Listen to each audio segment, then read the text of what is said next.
political leader makes a stop in Iowa City.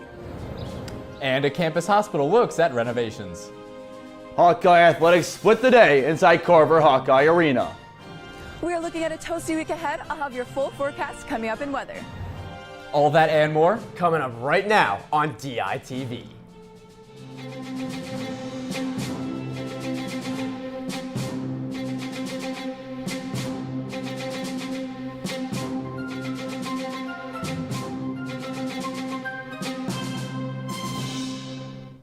Good morning from Iowa City. It is Monday, February 24th. I'm Jake Rios. And I'm Draven Murdy. And the third member of our team, Annika Perez, is live outside to tell us today's weather story. Annika, it was beautiful yesterday. Are we in store for more of this warmer weather?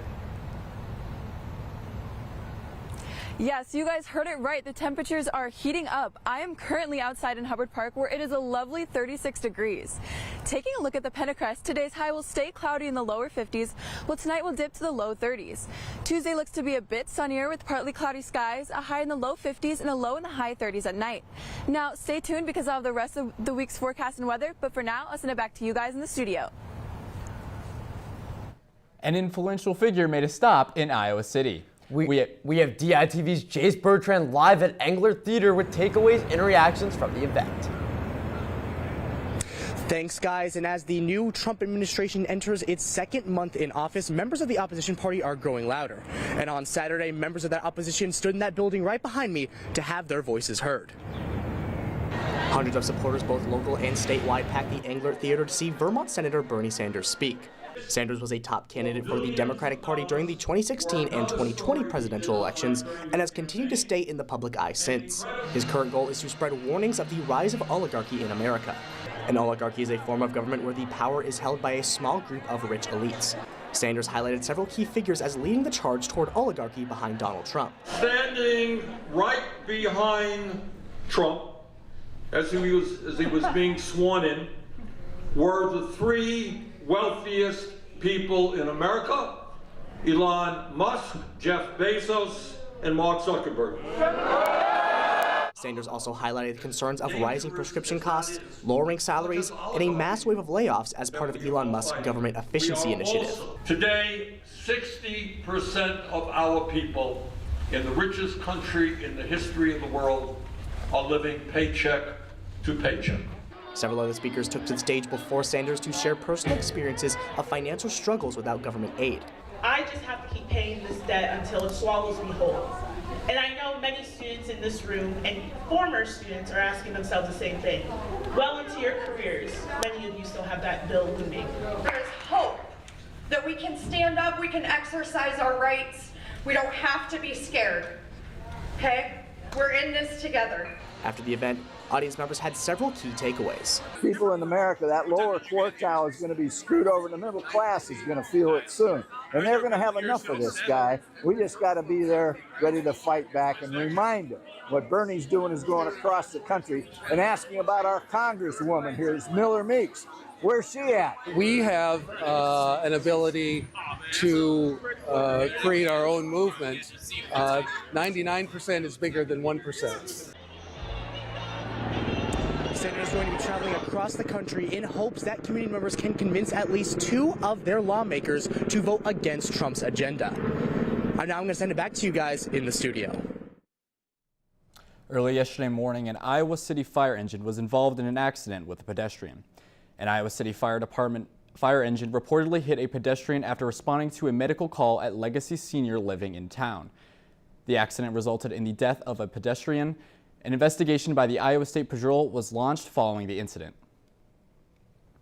Iowa lawmakers advanced multiple bills to take effect statewide. We have DITV's Cole Krieger in the newsroom with an update on what laws are moving ahead this week in Des Moines.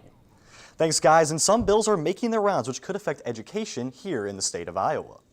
A House bill advanced to ban DEI offices in Iowa state agencies, cities, counties, and schools. The legislation follows efforts to remove required courses at Iowa public universities. A Senate bill would ban discriminatory mascots from Iowa schools. The legislation follows efforts to reduce hostile environments against schools with disabilities. Now, for these bills to be turned into law, they have to pass in both the House and the Senate. requiring a majority of votes to pass before moving on to Governor Kim Reynolds for final approval to become law. Reynolds does have the option to veto the law. Transitioning over to the national news, Elon Musk and his Doge agency continues to target the federal workforce. Employees began receiving suspicious emails this past weekend, asking them, "What did you do last week?" The Doge agency states a failure to respond to the email will be taken as resignation. However, national security agencies, including the FBI, advised staffers not to respond to the email.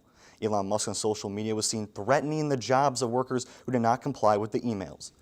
The next steps in this whole process are still up in the air, so for now, I'll send it back to you guys in the studio. Thanks, Cole. One of Iowa's own was honored this weekend in Des Moines. Caitlin Clark, the NCAA's all-time leading point scorer, was honored with a mural in downtown Des Moines, her hometown. The banner is sponsored by Nike and says, "You can't win, so win," a nod to Clark's ethic that allowed her to overcome doubters throughout college and now in the WNBA. Iowa City's Stead Family Children's Hospital could be undergoing a major renovation. The University of Iowa could be forced to spend $52 million to replace damaged windows at the hospital. Stead Family Children's Hospital has seen massive damage in hundreds of windows since being built in 2017.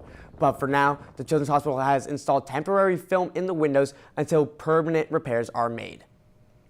Coming up later, me and Dravin ship in for a great story. Along with a jam-packed weekend of Hawkeye sports and another look at the weather. All that and more coming up after the break. In Iowa City, history is being made every day. DITV is capturing it all. The future of our nation. I'm here at Big Grove Brewery, where the Johnson County Democratic Party is hosting one of many Wisconsin, which has been an influential Here at county King Lamar in American Allen Elementary election School history. in Las Vegas, Nevada, where a few hours from now polls are going. Historic careers. And despite the slow start, the Hawkeyes still managed to get their first win of the season. Disappointing night on the West Coast for the Iowa Hawkeyes, not just because of the loss. For Iowa, defensively, they played a full 4 quarters, but offensively. Student experiences. I'm at the Ped Mall in downtown Iowa City, the center for nightlife. I'm here at the Ped Mall, where Iowa City residents come downtown to celebrate a beloved Hawkeye tradition. The Iowa City Animal Care and Adoption Center, where volunteers are working round the clock to get these animals adopted. Politics, sports, and art. Local, state, and nationwide. In front of the camera, behind the scenes, DITV. DITV. DITV. DITV. DITV Sports. DITV is capturing history. Welcome back and thank you for tuning in on thedailyiowan.com or listening on KRUI 89.7 FM. Now let's take a look back outside at Hubbard with Anika for a week ahead in weather. Thanks, guys. I'm thrilled to say that this week's going to be a warm one. Taking a look at the week ahead, Wednesday will be in the low 50s and reach in the low 30s at night. Thursday will be slightly colder with temperatures in the high 40s in the day and reach in the low 30s at night. However, Friday will brighten everyone's week with a high in the high 50s and a low in the mid 30s. On to the weekend, Saturday looks to have a high in the mid 40s and a low in the low 30s. And lastly, Sunday will feel around the same with a high in the mid 40s and a low in the low 30s. Well, looking at these temperatures, I'm excited to say the least. For now, I'll send it back to the studio. Thanks, Annika and Dravin. I cannot tell you how excited I am to finally see the weather starting to warm up. Oh, absolutely. But with the weather warming up outside, that means Hawkeye sports are also heating up. So let's send it over to DITV's Colin Carithers, who's got the breakdown on Hawkeye sports.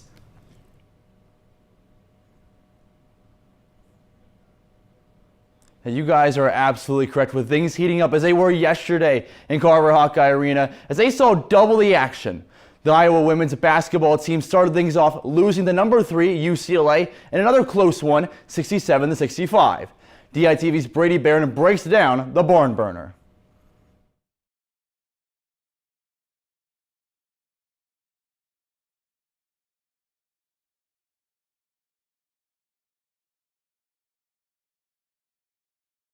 Apologize for the technical difficulties. We'll have the full coverage on the DailyIowan.com and YouTube page. But the Iowa Hawkeyes were looking to keep their Big Ten tournament hopes alive on the men's side as they face the Washington Huskies on Saturday.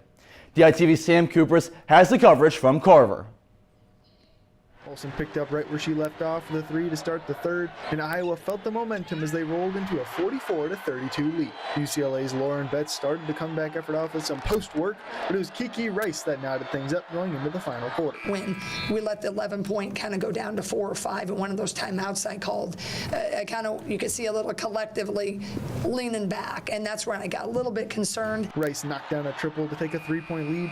Midway through the quarter, Iowa trailed 3 points with just 28 seconds left before Lucy Olsen got fouled from deep. Olsen sunk all 3 free throws, but with just 6 seconds left, she fouled Alina Arensalo, putting her on the line to win the game 67-65. I feel like we have been so close these last 2 games, and I know that we can play with anybody. It's just going to come down to, how we execute at the end of games.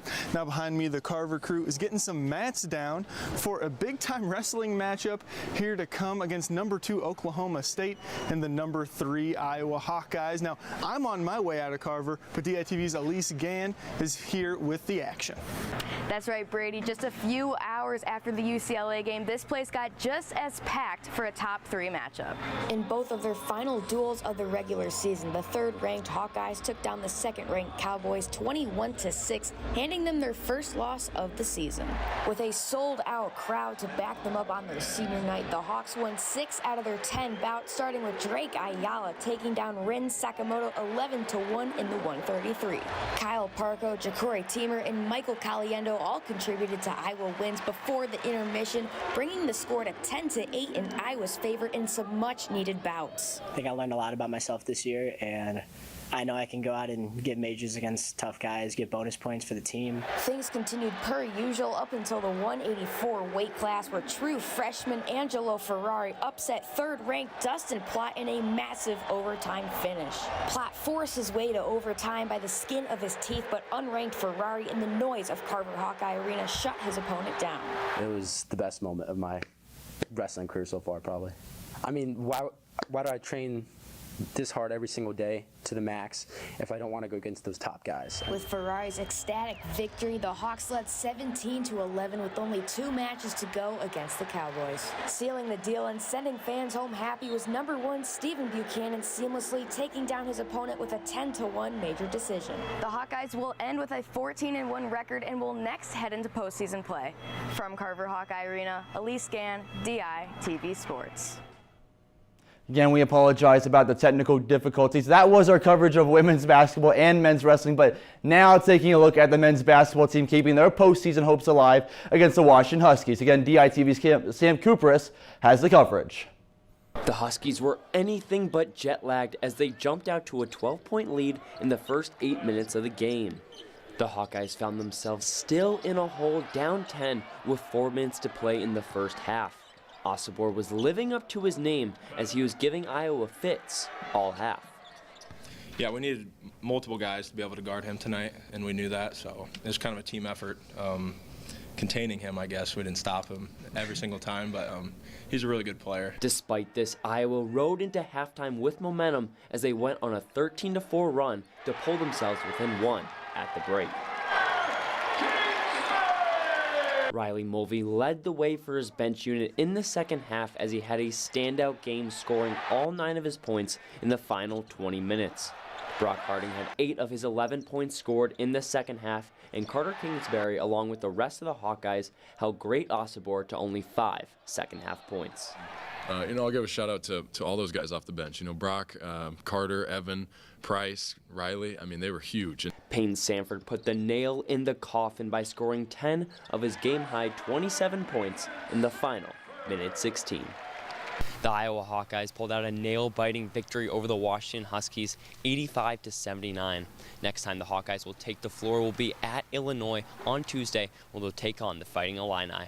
From Carver Hawkeye Arena, Sam Kupris, DITV Sports. The Iowa women's wrestling team made a trip to Eastern Iowa to take on a regional competition this past weekend. DITV's Nick Isles has the highlights of their commanding performance. The Iowa women's wrestling team traveled to Indianola on Saturday to compete in the NCWWC regionals hosted by Simpson College. 3 wrestling mats set the stage for hours worth of matchups between 10 schools.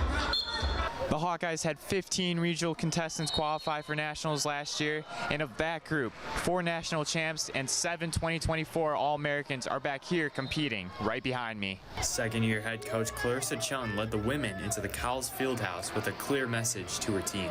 Just wrestle what's in front of them, not to look ahead. Sometimes, we got to remind them to take care of business of the match that's in front of them and not to over-wrestle it. Even with the realignment of teams prior to the tournament, Iowa was 38-0 against all opponents who were not Hawkeyes on Saturday. In what was still a competitive event, members of the program shared lessons learned from their dominant day. It was fun. There's positions I want to work on. There's positions I'm getting to where I'm close to scoring, but I'm not quite there. So for me, that's exciting because I get 2 more weeks to look at that and fine tune it before nationals. It's a statement to how hard we work and the amount of talent and depth that we have on our teams. All 15 Hawkeye wrestlers nationally qualified, along with 10 claiming individual titles on the day. They scored 192 points to secure the win in the team competition, feeling confident for the bigger match ahead. I'm very grateful to be a part of this sanctuary here that we continue to build, and I'm excited for nationals. Iowa will hope to make some statement wins at the national championships hosted in Coralville 2 weeks from today. From Simpson College, Nick Isles, DITV Sports. Iowa gymnastics also in action this past weekend. A lot going on. This one away from Iowa City, though. They took a trip out east where they lost to the Maryland Terrapins. And despite their loss as a team, they had some incredible individual performances. You see here, Karina Munoz on the vault sticks the landing, a 9.875. She was the overall event winner on the vault, and she's a big reason why this team is ranked nationally in that event. But she also did amazing on the beam. You see a few flips there to her landing, a 9.875, tied season high on the beam as well. Well, the Hawkeye track and field team also hosted the Iowa Open this past Friday. First, sophomore Daniela Wamapego set the program record and meet record in a triple jump with a jump of 13.51 meters. But for the men's side, Austin Cressley set a personal best in the 60-meter race with a time of 6.62 seconds. Iowa secured 4 top-place finishes overall on the day. The Iowa baseball team also played in the Stetson tournament this past weekend where they went 2-1 in their games. They started their trip off with a loss to Notre Dame, 2-1, in a game that went to 11 innings. The Hawks followed that up on Saturday with a win over Stetson, 7-0, as Aaron Savory started the game for the Hawkeyes on the bump, and the Iowa pitching staff gave up a total of 3 hits on the day. Iowa would round things out with another win, this one 6-0 yesterday over the UMBC Retrievers. And some more Diamond action. The Hawkeye softball team has been on an absolute tear recently, going 4-0 over the weekend. On Friday, the Hawks got 2 back-to-back wins. First, a 2-0 victory over Lafayette, and then a 4-1 win over FIU. They followed that up with a big 6-3 win over FIU, and then 8-4 over Lafayette yet again. Iowa's been on a roll, winning 8 straight, with their only losses this year coming to top 25 opponents. And with all these spring sports coming to the forefront this point of the year, in February with how warm it is right now, not something I'm used to in this month, so we'll send it back out to Annika for our final weather story. All right, guys, thanks for tuning into weather. I have an interesting statistics to share. Today, we are looking at an unnaturally warm high of 52 as a historical average for today is 35.6 degrees. The low today is also historically uncommon as the average for today is 18.5 degrees, while today the low is around the low 30s.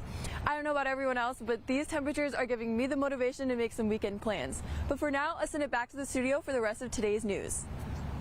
Thank you, Annika. It is beautiful outside, and today would be a great day to take a dip, but maybe not in the pool, as today is National Tortilla Chip Day. That's right, Draven. The snack is widely considered to be a Mexican staple, but has become widely indulged with pretty much any kind of dip you can imagine across the world. And Jake, what's your go-to dip for tortilla chips? What's your favorite? I definitely, I'm a huge fan of spicy food, so I love spicy salsa. Ooh, I'm not your average guy. My go-to is absolutely queso, but the popular choice here at DITV seems to be guacamole. Yeah, I gotta love guacamole. I have it all the time. Yeah, I don't blame you. Well, thank you for joining us online or listening on KRUI 89.7 FM. We're here live from Iowa City every Monday, Wednesday, and Friday at 8:30 a.m. and online anytime at dailyiowan.com. For Cole Krieger, I'm Robin Mergen. And for Colin Carruthers and Annika Perez, I'm Jake Rios. See you again on Wednesday morning right here on DITV.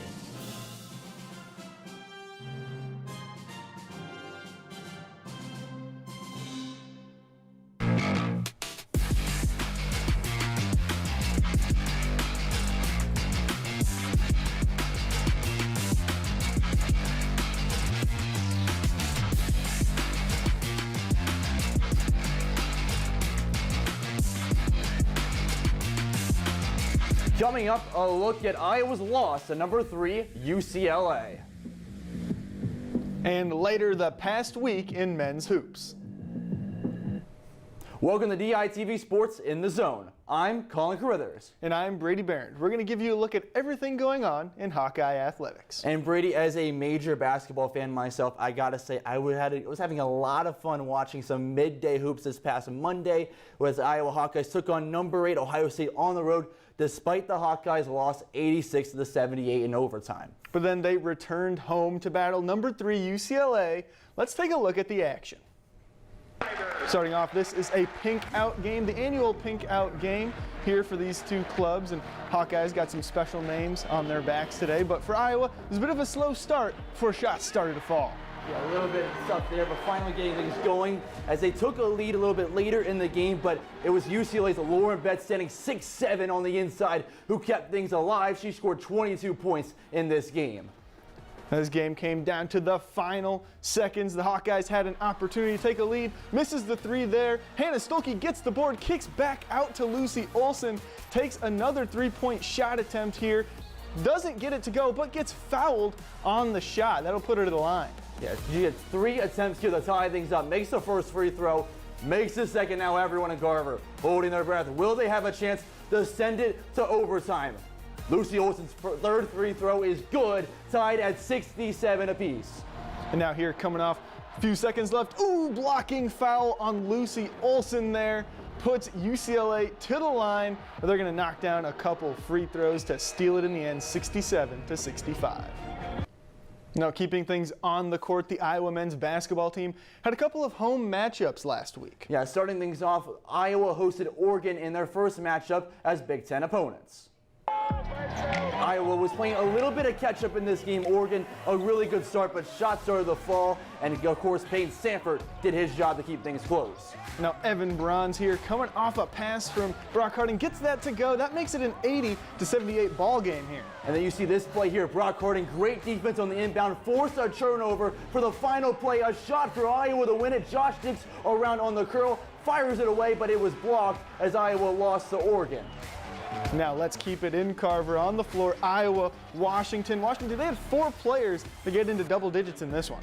Yeah, but I mean, it was a lot of good stuff there, but not enough to do it as Peyton Sanford, 27 points, Josh Dix, 15 points. Their offense was tremendous as well as Iowa climbed all the way up to 85 points, overtopping Washington with 79.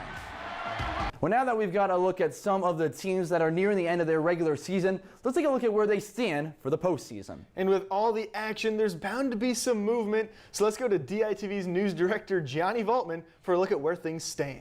Yeah, thanks, guys. And the Iowa men's team, just like the boys said, had a huge win over the Washington Huskies, and that really helps them. Remember, the final 3 teams do not make the tournament. And look where Washington is right now. That very realistically could have happened to Iowa. Crazy week for Big Ten hoops. But just taking a look at the picture right now, Iowa 4 games left in the season. They said they have Illinois and Northwestern, but they also have to face off against Michigan State and Nebraska later on in the season. Now, just because a lot of people love the brackets coming up in March, if Iowa has any shot at March Madness, they need to pull off at least 3 of the next 4 games. If they win out, you're talking about the Hawkeyes going from 6-10 to 10-10. Depending on what happens here, they could end up in the 7, 8, or 9 range. Remember, the Hawkeyes were at, I believe, the 9th seed last year when they took on the Ohio State Buckeyes and lost in round 1 of the tournament. Now, that's the optimist look. If we really want to get down and dirty with it, the Iowa team, they could only win one more game left in the season, and that is dangerous because, look, USC 6-9. You got Minnesota 6-10, Rutgers 6-10, and the Northwestern, Penn State also still in the mix. So there's a very high real possibility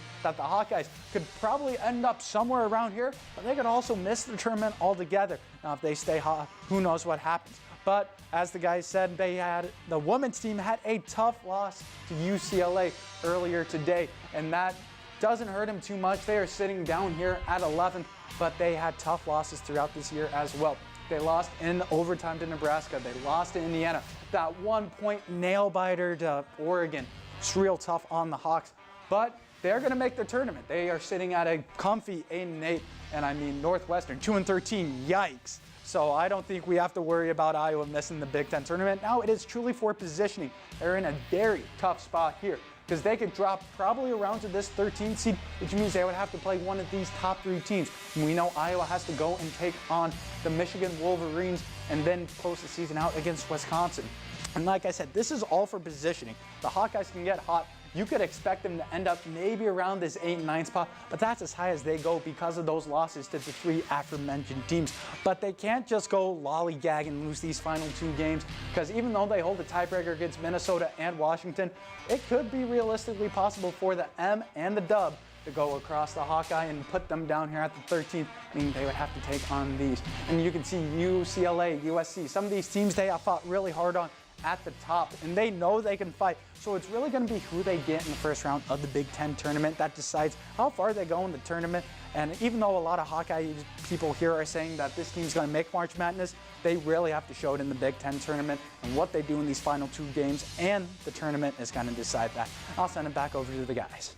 Now, keeping with the theme of postseason Hawkeye athletics, the Hawkeye swimming and diving team has been in Columbus, Ohio for the Big Ten championships. Hope Shimming swam the 200 backstroke with the 6th fastest time in Iowa history, clocking in at 1:57.41. And Rachel Dildine swam a time of 49.91 in the 100 freestyle, the 4th fastest time by a Hawkeye. In the 1650 freestyle distance race, Alex O'Brien recorded a personal best and the 9th fastest time in Iowa history, clocking in at 16 minutes and 40 seconds. Finally, Josie Hood recorded a 2 minutes and 2 second .17 on the 200 butterfly to slide in at number 10 in the Iowa record books. Now the Hawks will get a bit of a break before the NCAA Zone Diving Championships in a couple of weeks and the NCAA Championships later in March. And the Hawkeye tennis team also got in on the action. Yeah, they had a matchup with a Big 12 opponent, Kansas State. This one resulting in another tough loss on the road as the things came down to the final match, but it slipped away as the Wildcats won 4-3. Iowa tennis now falls to 5-3 with their record on the season. Next up now, they've got a matchup with Wichita State tomorrow morning in Kansas. But now I think it's time, folks. It has to be. It's now the In the Zone top 5 plays of the week. First, with women's basketball earlier today, a rebound there from Lucy Olson looking downfield. A perfect spot there, Taylor McCabe. The Euro step finds it off the glass for 2 points. Switching things up now, we got Carter Kingsbury splashing a 3. These would be his only points of the game, but he's doing a little bit of something there that his old man used to do in Carver Hawkeye Arena, knocking one down. You know, Brady, I think we should keep things with men's basketball. A little bit earlier in the week, however, Peyton Stanford from the top of the key dribbles over the left side. You see the step back there and the wherewithal. They get the shot off and find the back of the net. Now here we got play number 2, Mulvey slamming it home with a big time jam. Let's see that again. Boom. Big time jam, 9 points for Mulvey in that one. For the top play of the week and our extended coverage of Hawkeye athletics, make sure to check out DITV Sports in the Zone on the Daily Iowans YouTube page.